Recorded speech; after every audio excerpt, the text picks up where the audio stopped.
Bueno, ¿qué tal chicos? Buenos días, espero que estén bien. El tema del video de hoy es el tema de la célula. La célula es la base de toda la vida. Ahora vamos a ir viendo por qué. Principalmente vamos a considerarlo hoy en día la base de toda la vida porque puede cumplir con todas las funciones vitales de los seres vivos. Si bien en forma distinta a la que tenemos nosotros, puede cumplir la función de nutrición, puede cumplir la función de relación y puede cumplir con la función de reproducción. Incluso aún estamos hablando de organismos unicelulares que están compuestos por una sola célula. Pueden incorporar nutrientes del medio ambiente, se perciben de forma distinta, obviamente nosotros no ven como vemos nosotros, o no comprenden lo que ven como lo vemos nosotros, en forma distinta, pero pueden hacerlo y obviamente pueden reproducirse. Las células fueron prácticamente desconocidas hasta que se empezaron a desarrollar por primera vez los microscopios. Los microscopios en principio eran como una serie de lupas invertidas que se iban acumulando unas con otras para poder visualizarse. Y las primeras que se vieron, las primeras células, fueron los espermatozoides. En su momento estaba el debate sobre si el origen de la vida era que todo ser vivo venía de otro ser vivo, o existía una teoría que se llamaba la de generación espontánea. ¿Qué decía esto? Que a partir de sustancias inorgánicas, de repente podían surgir los seres vivos. Era una teoría muy vinculada con la cuestión del creacionismo, ¿no? Donde una entidad no biológica, no material, creaba seres vivos. Bueno,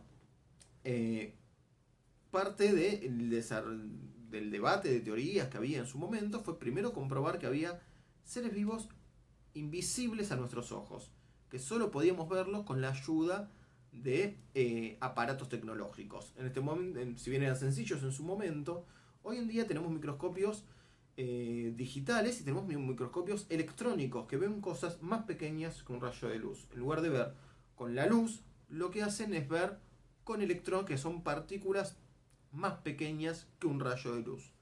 Los electrones son más pequeños que los fotones, que son los que forman a la luz. Bien, una vez que se empezaron a ver estos compuestos, en principio no se sabían que eran seres vivos, ¿no? Obviamente tuvo que haber todo un debate, una comprobación. Pasteur llevó adelante un experimento para poner en cuestión a ver si existía la cuestión de la generación espontánea o si los seres vivos venían sí o sí de otro ser vivo. Hizo un experimento donde a través de un proceso de elevar, de tener un compuesto, elevar mucho la temperatura, reducirlo, elevar la temperatura mucho, reducirlo y evitar que se incorporen contaminaciones extrañas, pudo demostrar que no aparecían seres vivos de la nada. Requerían sí o sí la aparición de otro ser vivo para poder reproducirse. El proceso de pasteurización, que hoy en día, si ustedes van a un sachet de leche o un tetrabric de leche, van a ver que lo dice ahí, se requiere simplemente, o sea, se refiere a que el proceso que por primera vez descubrió Pasteur de esta forma, era una forma de poder eliminar gran cantidad de microorganismos, de los organismos unicelulares, que vivían en un compuesto. El proceso de pasteurización no mata todas las bacterias. Por eso es importante cuando se avisa en un paquete de leche que dice, bueno, inicialmente tiene tantas bacterias. Porque si tiene una carga bacterial muy alta al principio de la pasteurización, van a quedar vivas muchas todavía, incluso después del proceso de la pasteurización. ¿Qué implica esto? Elevar mucho la temperatura, reducirla rápido. Elevar mucho la temperatura y reducirlo rápido. Para matar tanto las bacterias que viven en altas temperaturas como las que viven en bajas temperaturas. A partir de los desarrollos se empezaron se formuló una teoría que se llama la teoría celular. La teoría celular forma parte hoy de prácticamente un canon de la ciencia moderna y no hay ninguna cosa que la ponga en duda por ahora. Primero, todo ser vivo está compuesto de una o más células. Incluso nosotros, con nuestro comportamiento complejo, con nuestros distintos sistemas, con nuestros órganos, todo, estamos hechos de células. Nuestros componentes son células. Cuando crecemos es porque tenemos mayor cantidad de células. Cuando nos empequeñecemos es porque vamos perdiendo esas células. Por ejemplo, si perdemos masa muscular, es que tenemos menos células musculares. Son como si fueran los ladrillos que hacen una casa. Todo nuestro cuerpo está hecho de células, como toda una casa está hecha de ladrillos. Además es la unidad de la vida. No hay nada más pequeño de una célula que tenga vida. Incluso cuando hablamos de que los virus podemos matarlos, etc., por ahí a veces se nombra de que bueno, hay que matar el virus. En realidad es una palabra que se usa por una cuestión de facilidad, para que se entienda mejor y no estar tanto en detalles. Pero la ciencia no considera hoy en día, por ahora, a los virus como seres vivos. Porque no pueden reproducirse por sí mismos.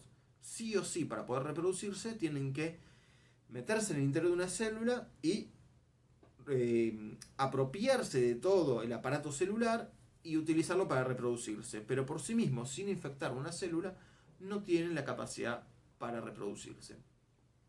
Y otro punto de la teoría de la célula es que toda célula viene de una célula anterior.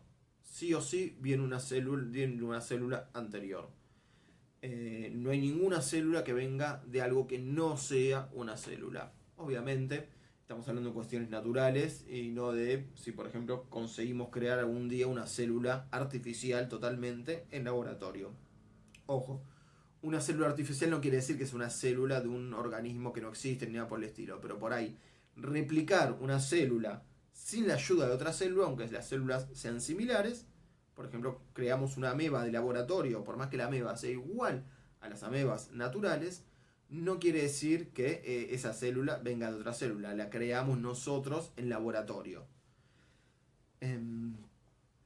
Para tener en cuenta, todos los seres vivos también están compuestos por biomoléculas, que son las moléculas que componen los organismos y las diferenciamos en orgánicas e inorgánicas.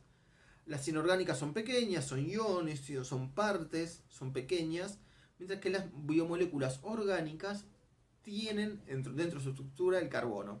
Son formas de vida basadas en el carbono y por eso se les denominan así este tipo de de moléculas. No voy a editar el video solo por ese pequeño detalle. Bueno, entre las biomoléculas tenemos los hidratos de carbono, tenemos los lípidos, tenemos las proteínas y tenemos los ácidos nucleicos. Los hidratos de carbono forman principalmente, son la fuente de energía y forman parte de la estructura en parte de las células. Los lípidos son grasas que, si bien tienen funciones estructurales, también tienen la función de ser reserva de energía.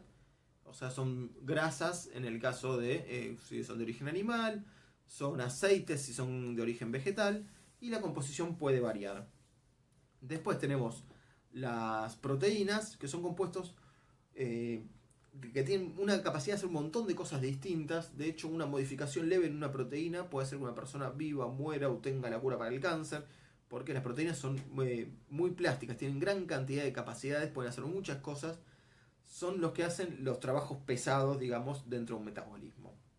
Y después tenemos los ácidos nucleicos, que son los que componen el código genético, que son los que componen la estructura genética, que es lo que va a permitirle regular el funcionamiento de una célula, incluyendo el momento, por ejemplo, de la reproducción. Este material es exclusivo de cada organismo, salvo en el caso de los gemelos, por ejemplo, y en general se hereda a la descendencia. En el caso de la reproducción asexual se hereda prácticamente el mismo ADN, salvo los errores de copia. En el caso de la reproducción sexual se unen la mitad de dos códigos genéticos, de madre y padre en general, para poder formar un organismo nuevo con la mitad de cada ADN. Las células las clasificamos en dos tipos, eucariotas por un lado y procariotas. El nombre se refiere al núcleo. Carios viene de núcleo, entonces procariotas quiere decir antes del núcleo. Son células más pequeñas, más sencillas y que no tienen núcleo, tienen su código genético suelto en todo el interior de la célula.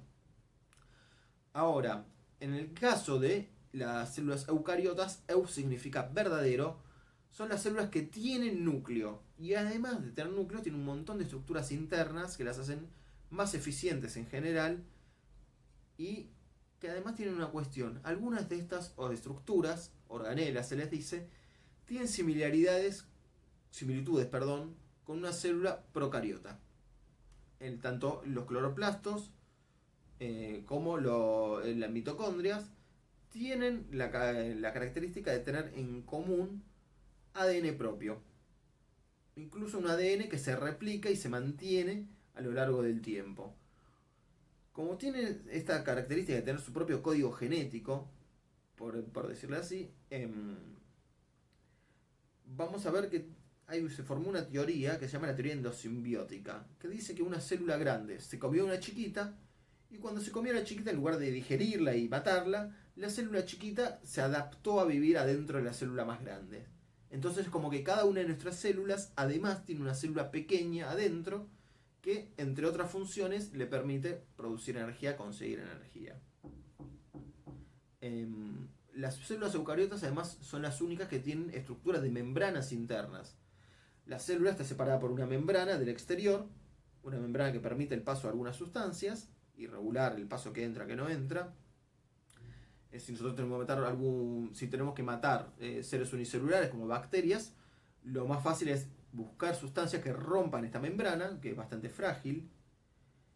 Y en cambio las células eucariotas tienen estructuras de membranas adentro de la célula que se especializan en cumplir funciones específicas, como si fueran nuestros órganos que están separados unos de otros, cada uno para su función: cerebro, corazón, riñón, hígado, intestinos, estómago, etc. Bueno, por ahí paramos ahora con el tema de la célula. Espero que estén bien, chicos, y nos estamos viendo. Chau, chau.